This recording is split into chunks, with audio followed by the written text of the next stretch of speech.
j'ai quelque chose dans l'œil.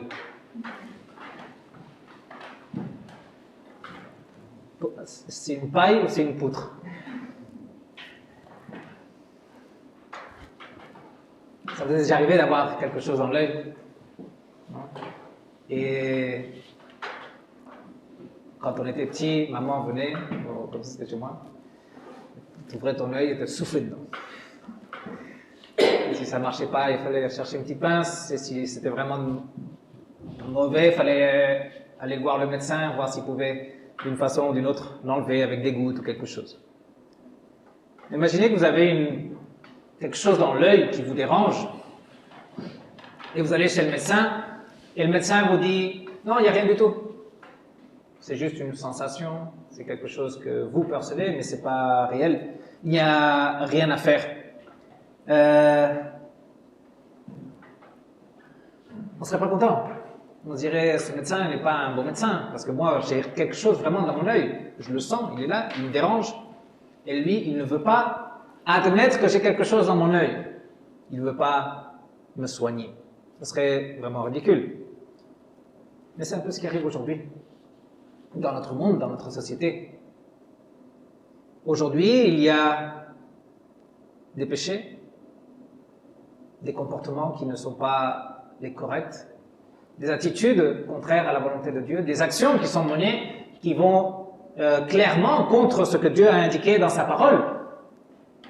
Mais les médecins disent, il ne se passe rien, il n'y a rien du tout. C'est bien, continuez comme ça, il n'y a rien à guérir, il n'y a rien à soigner. D'une façon ou d'une autre, la société nous dit, je ne vois rien dans ton œil, afin que tu ne regardes pas dans le mien, et que tu ne vois pas dans mon œil ce qu'il y a de mauvais aussi. Nous vivons dans une société qui a peur d'offenser, peur de dire qu'il y a une paille dans ton œil, peur de me dire que j'ai une paille, que j'ai une poutre dans mon œil. Une société qui cherche le politiquement correct, qui soulève des bannières des minorités, jusqu'à aller à l'extrême de considérer que la pédophilie est une minorité qui mérite d'être acceptée et qui a sa place dans la société, même si c'est un tronc dans l'œil. J'ai quelque chose dans l'œil, je le sais, mais est-ce que quelqu'un a le courage de me dire que j'ai vraiment quelque chose dans l'œil? Est-ce que quelqu'un a le courage de dire que j'ai une poutre dans mon œil? Ce que j'ai dans l'œil a besoin d'être enlevé. Au départ, c'est quelque chose d'inconfortable. Ça m'irrite. Non, j'ai des larmes, j'ai les yeux qui coulent. Je commence à avoir des mangeaisons. Ça me fait mal quand je ferme l'œil, ça me fait mal quand j'ai l'œil ouvert. Non, c'est pas quelque chose d'agréable. Mais si je ne fais rien, ça ne va pas s'améliorer tout seul. Si je ne fais rien, je risque de passer à l'étape suivante, celle de l'infection. Et là, c'est un peu plus dangereux, parce que mon œil peut se détériorer, ma vue peut se dégrader, je peux perdre cette vue. Et si je ne fais rien face à cette infection, finalement, le seul remède qui restera, ce sera celui d'arracher l'œil, de l'enlever, de l'amputer. Pourquoi? Parce que personne n'a eu le courage de regarder dans mon œil et me dire qu'il y avait une paille, qu'il y avait une poutre, qu'il y avait une pierre ou un grain de sable. C'est la même chose avec le péché. S'il n'est pas signalé, s'il est accepté par tout le monde, il devient inconfortable. Il n'y a pas de repentance. Je ne me sens pas à l'aise en venant à l'église. Je ne me sens pas à l'aise en ouvrant la Bible. J'arrête de la lire, j'arrête d'aller chercher le sacrement. Je ne prie plus. Non, et je me trouve dans une situation qui n'est plus la même qu'avant et je vois que la chose est différente. Mais de l'inconfort, on peut passer à l'infection, où il y aura une détérioration de mon âme, où je verrai que je m'éloigne de mon Dieu de plus en plus. Il y aura une dégradation de ma morale. Et je serai plus enclin à accepter le péché de l'autre afin qu'ils acceptent le mien et qu'ils ne signalent pas la paille que j'ai dans mon œil.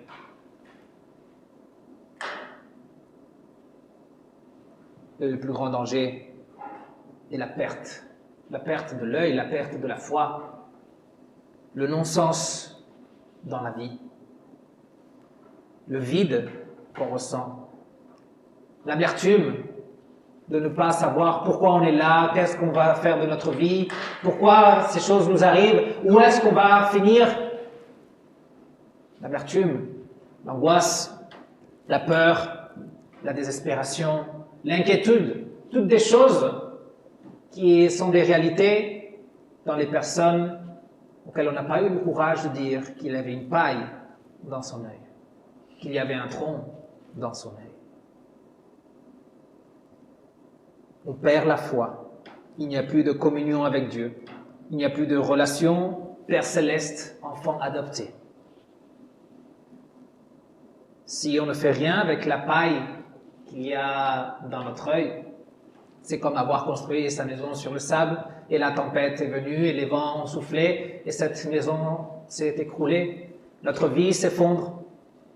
Il n'y a plus de sens, la perte est totale. Souvent, on pense que voir la paille dans l'œil du prochain est un péché. Ce n'est pas bon. Mais Jésus ne dit pas « ne regarde pas la paille de ton prochain ». Le fait de vouloir aider le prochain à enlever la paille qu'il a dans son œil n'est pas un péché non plus. Jésus ne condamne pas le désir d'enlever la paille de l'autre, sinon qu'il condamne l'hypocrisie de celui qui veut faire ça sans se regarder soi-même. La Bible autorise le jugement.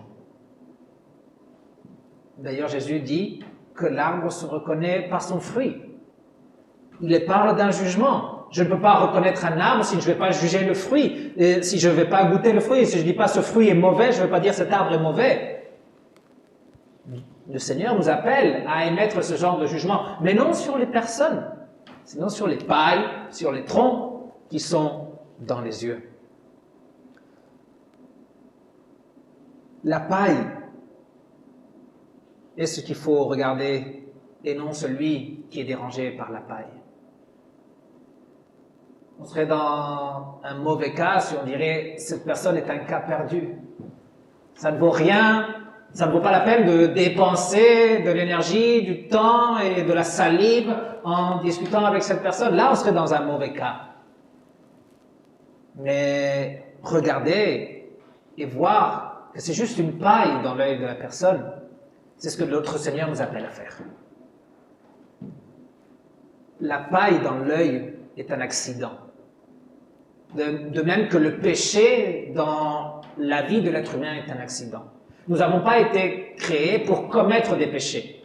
Sinon que cette nature maintenant est la nôtre, mais elle est un accident dans le plan divin, dans cette création de notre Seigneur. Donc la paille est présente dans l'œil. La paille doit être détectée, la paille doit être non seulement détectée, sinon enlevée. Il faut faire quelque chose avec cette paille. Et heureusement, la paille peut être enlevée. Il ne faut pas vivre avec elle pour toujours. Le péché peut être pardonné. La tentation peut être surmontée. Le style de vie peut être changé. Les intentions du cœur peuvent être transformées. Nos priorités aussi peuvent être complètement bouleversées. On peut commencer à suivre notre Seigneur, à le suivre lui, corps et âme, en le considérant la priorité, en considérant que c'est sa volonté avant la nôtre qu'il faut accomplir. Pourquoi ? Parce qu'il est mon sauveur. Parce que Jésus est venu enlever les poutres de mes yeux. Il est venu enlever les poutres de nos yeux à chacun de nous. Le péché qui nous sépare de notre Dieu, le péché qui nous condamnait à la perdition, il est venu l'ôter du milieu. Son œil est parfait. Sa vision est parfaite. Sa vision de la vie, du monde, du présent et de l'avenir est parfaite. Son jugement est parfait et il ne se trompe pas lorsqu'il voit là où il y a une erreur et là où il y a une bonne action. Il ne peut pas être trompé. Et ainsi comme sa vision est parfaite, son jugement est parfait, son diagnostic aussi l'est. Il est certain et il ne se trompe pas. Il sait lorsqu'il y a de la repentance. Il reconnaît celui qui est véritablement gêné par cette paille dans son œil. Il n'a pas besoin d'aller crever l'œil de la personne pour se rendre compte qu'elle a déjà mal. C'est ce que voulaient les pharisiens lorsqu'ils ont apporté cette femme qu'ils avaient trouvée en adultère. Et ils voulaient que Jésus l'enfonce. Et ce n'est pas ce qu'il a fait, parce qu'il avait déjà vu la repentance. Et cette personne avait juste besoin d'être soulagée, soulagée dans sa conscience, soulagée dans son âme par le pardon des péchés. Son œil est parfait. Et son traitement, son action, sa chirurgie sera aussi parfaite et il saura enlever cette paille, ce tronc, sans blesser l'œil. Il prend les poutres de nos yeux, il les enlève et il nous en débarrasse. Jésus a été cloué sur 2 poutres. À qui appartiennent ces poutres? Eh bien, ce sont les miennes. La poutre verticale est mon œil droit, la poutre horizontale est mon œil gauche.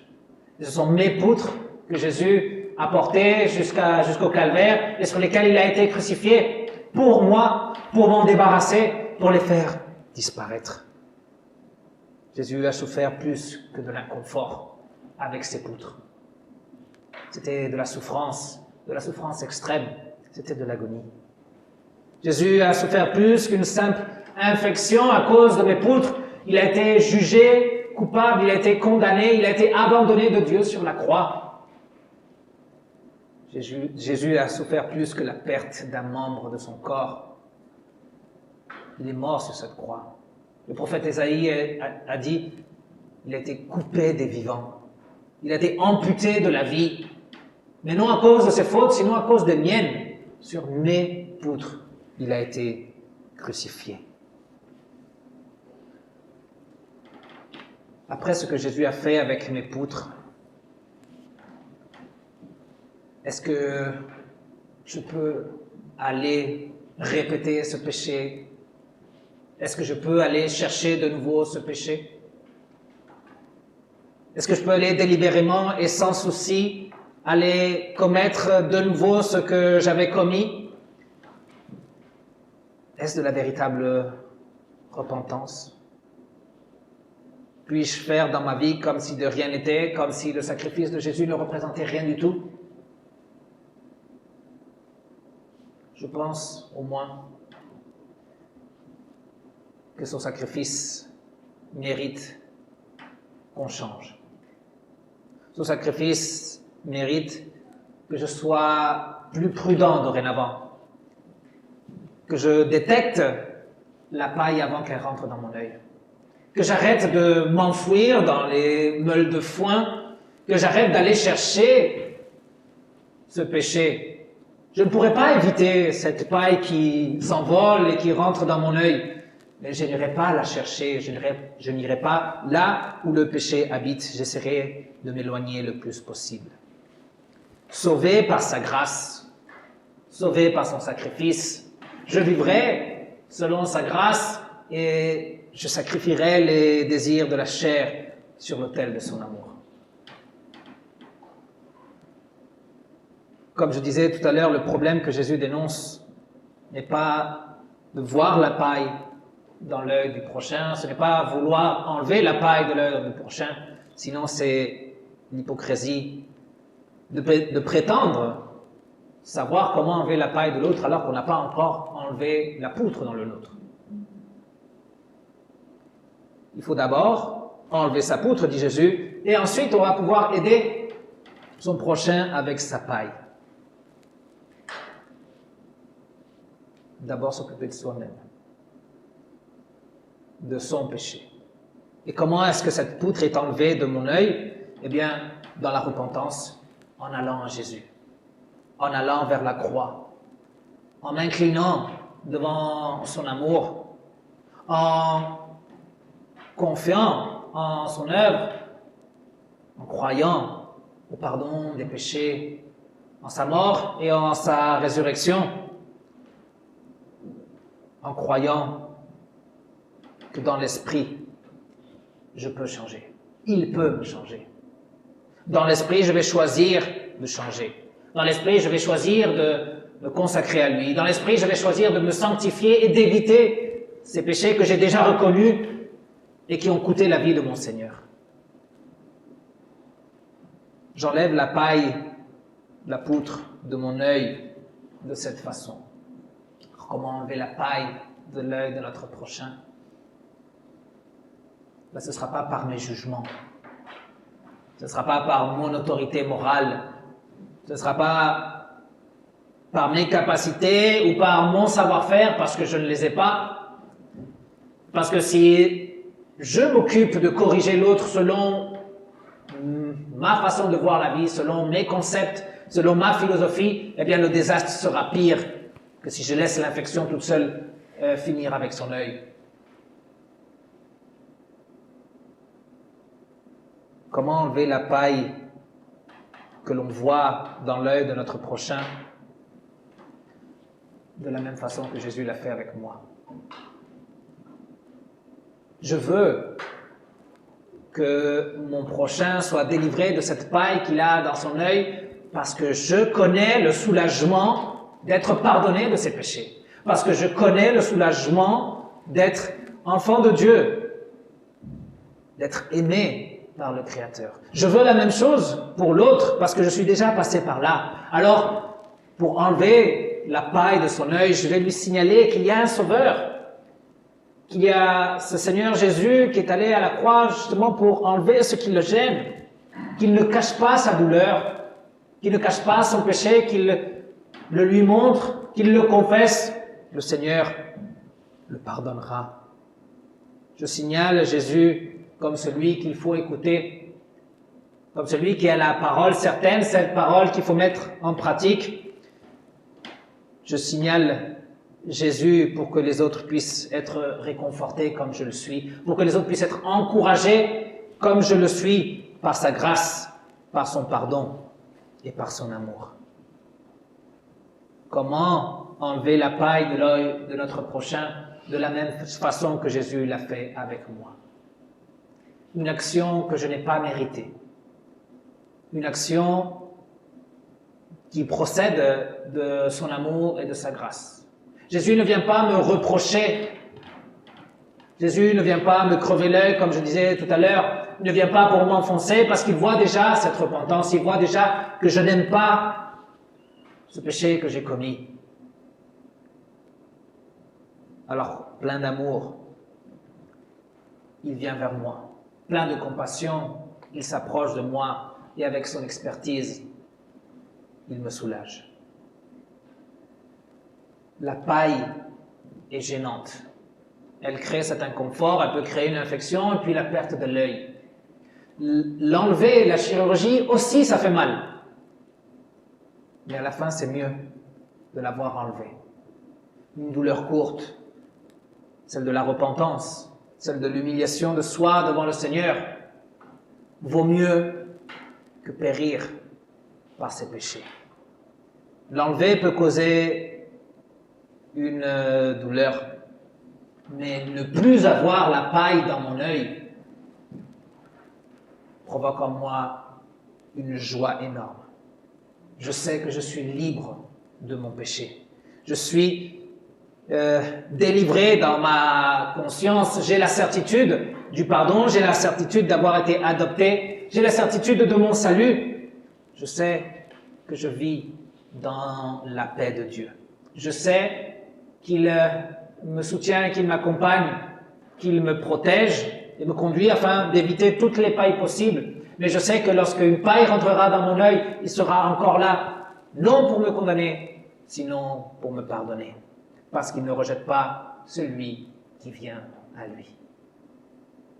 Que la paix de Dieu, qui surpasse toute intelligence, garde vos cœurs, garde vos pensées, garde votre œil en Jésus-Christ, le seul Sauveur, celui qui nous a sauvés, qui a pris nos poutres, qu'il y a été cloué afin de nous accorder la vie avec lui pour l'éternité.